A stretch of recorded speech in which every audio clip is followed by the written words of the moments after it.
هذه ضد مسيرة ضد العنف الممارس ضد النساء ومن أجل تنفيذ المقتضيات الدستورية المتعلقة بمجلس المناصفة، ومن أجل كذلك مراجعة جميع التشريعات المجحفة في حق المرأة.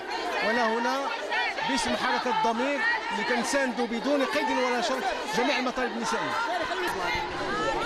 أنا قلت لك أولا بتنفيذ المقتضيات الدستورية المتعلقة بمجلس المناصفة أولا، ثانيا مراجعة جميع التشريعات المناهضة أو المجحفة في حق النساء، وطبعا ثالثا يعني وقف الحملات ديال التشويه ديال النضال ديال الحركة النسائية من أي طرف كان. هذا هو المطالب لهذه المسيرة، وبالطبع مناهضة كل أشكال التكفير والتهميش والازدراء والاحتقار اللي كتمارسها يعني حركات نكوصية في حق النضال الشريف ديال المرأة المغربية.